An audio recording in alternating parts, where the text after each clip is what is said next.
Putin, Macron call for Nagorno-Karabakh ceasefire as deaths mount.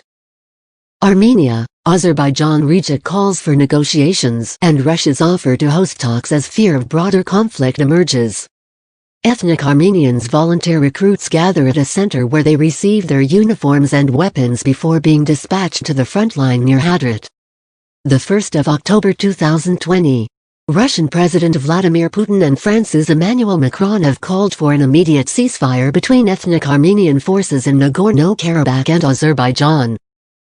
As the official death toll passed 100 and the two sides said they would continue fighting, Vladimir Putin and Emmanuel Macron called on the warring sides to halt fire completely and as soon as possible, de-escalate tensions, and show maximum restraint, the Kremlin said in a statement early on Thursday. In a telephone conversation that came at Macron's initiative, the two leaders discussed concrete parameters of further cooperation, first and foremost within the framework of the Minsk Group, the Kremlin said in a statement. The leaders expressed readiness to see a statement made on behalf of the co-chairs of the Minsk Group, Russia, France and the United States, that would call for an immediate end to fighting and start of talks, the Kremlin added.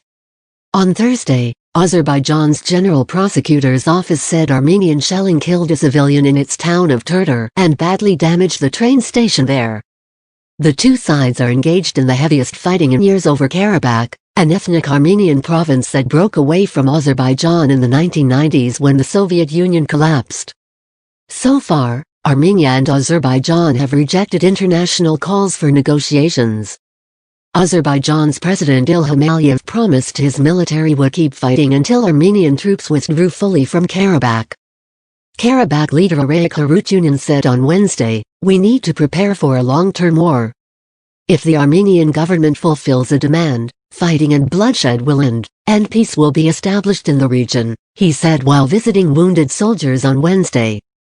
Prepare for long-term war. For his part, Armenian Prime Minister Nikol Pashinyan said it was not very appropriate to speak of negotiations at a time of intensive hostilities. In the Armenian capital Yerevan, dozens of men gathered outside a recruitment office to join the fight. In the breakaway province's capital, Stepanakert, two explosions were heard about midnight on Thursday as sirens sounded.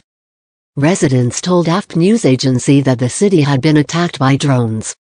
Streets were dark with public lighting shut off, although some shops were open in the city, which local authorities said came under fire when fighting first erupted on Sunday. The official death toll has surpassed 100, including civilians, with both sides claiming to have inflicted heavy losses on the other. Armenia has reported 104 military deaths and 23 civilians killed. It claimed that Azerbaijan had lost 130 troops while another 200 were wounded. Azerbaijan's defense ministry countered, saying that its forces have killed 2,300 Karabakh troops and destroyed 130 tanks, 200 artillery units, 25 anti-aircraft units, 5 ammunition depots, 50 anti-tank units, 55 military vehicles. With Baku and Yerevan rejecting talks, fears have emerged that the conflict could escalate into all-out war, which could also draw in regional powers like Turkey and Russia. Moscow, which has a military pact with Armenia and also enjoys good ties with Azerbaijan, has repeatedly called for an end to the fighting and offered to host negotiations. Russian Foreign Minister Sergei Lavrov reaffirmed Moscow's readiness to organize a meeting. But neither leader showed signs of being ready for talks.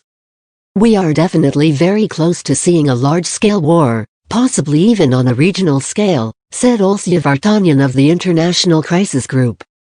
Karabakh's declaration of independence from Azerbaijan sparked a war in the early 1990s that claimed 30,000 lives, but the territory is not recognized by any country, including Armenia.